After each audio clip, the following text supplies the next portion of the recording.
and welcome to the Tea Party Hardy channel, where the party is just getting started. Current events looked at through a skeptical eye using science, history, and sometimes humor to explore the events of the day. Let's get down to business. Today is September 18th. This story is published yesterday, September 17th. It reads with the headline, "Will any 2020 Democrat apologize to Brett Kavanaugh?" It's now been, I'm going to update this, 4 days since the New York Times corrected or retracted its attack against Justice Brett Kavanaugh. Turns out the new allegation isn't supported by the victim, a fact conveniently left out of the story, to which the Washington Post, the Washington Times, and pretty much everybody else is admitting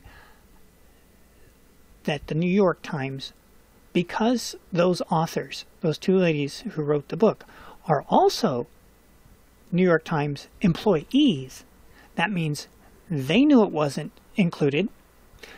Then, and by they, I mean all of them, the women, the editors, everybody at the New York Times knew they were omitting that segment. How is that not malice? How is that not slander?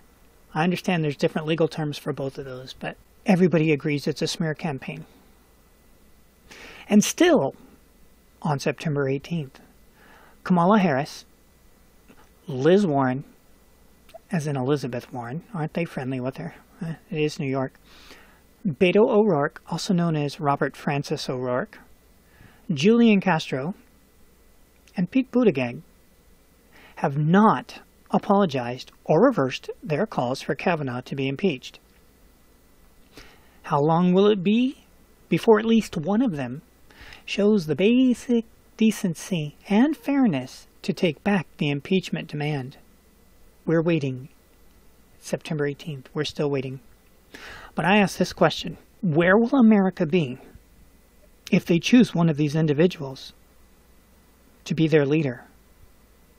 That would mean they have knowingly walked into the situation of choosing a leader who, upon the shortest knee-jerk reaction heard from somebody, and in this case, the New York Times, who apparently has, that's it, they're done, they've lost all their trust. That you can't undo that. You cannot, to borrow a phrase, unring that bell of what they did to Justice Kavanaugh on Saturday. When America, if America should choose to have one of these people lead them, they're knowingly picking someone who knee-jerk reactions, and then when they find out that their knee-jerk reaction was retracted, and that it turned out the new allegations are not supported by the victim, who's not even a victim because she said she doesn't remember it. So kind of, she's the victim in the story because she's the story. That's the only way she's a victim. And they don't recant that. That's not a wise choice to have as your leader. Someone who will knee-jerk react, find out they're wrong, and make no change. And for those of you who are wordsmiths, you might recall the definition of a bigot is someone who receives new information and refuses to update their point of view based on that new information. That is what a bigot is. So far, Kamala Harris, Elizabeth Warren, Robert Francis O'Rourke, Julian Castro, and Pete Buttigieg have all exemplified the pinnacle of what it is to be a bigot. And not just for anyone, for a Supreme Court justice, a lifetime appointment. This guy has done nothing wrong, and for over a year now, because it was on the anniversary, and I don't think that was an accident either.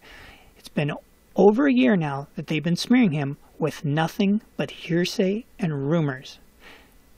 The witch trials of Salem, and I'm not making this up, had more evidence than any of the people who have gone after Brett Kavanaugh. Look up what happened during the Salem witch trials. Look at what the evidence was. Look at what the evidence was for Brett Kavanaugh. And you will discover they had more evidence that those people were witches than the people do for Brett Kavanaugh. And I'm going to do a spoiler here for the people that are too lazy to look it up. Because in the Salem witch trials, they had first-hand account witnesses. Now, whether or not you think those first-hand account witnesses saw what they saw, we've come to conclude 500 years later, they were wrong. But they were first-hand account witnesses. That has not been the situation with Brett Kavanaugh, with the one exception of Blasey Ford, who every single person she named as a witness all had the same answer to her, which is, we don't have a clue what you're talking about. And even her father said I'm talking Blasey Ford, even Blasey Ford's father said he supported Kavanaugh's appointment. The woman that Blasey Ford said went to the party with her, the same party that absolutely no one remembers, including her, by the way. She moved the date every single time she was asked for when that party took place. And we're not talking like a little bit of a moving the date. We're talking between 14 years old, 15 years old, 16 years old, and 17 years old. Think back to your youth. There's a huge difference between when you were 14 and when you were 15 and 16 and 17. Oh, the beauty of the teen years when there really was a difference between each year. Unlike your 20s and 30s where it's like, it's all just one big thing. But that weekend was awesome. We're still waiting for their apology. And more importantly, are any of us waiting for them to be president? We hope you enjoyed the content, and if you did, feel free to like, subscribe, come on back anytime. You're always welcome here as part of the family, and we'll see you in the future.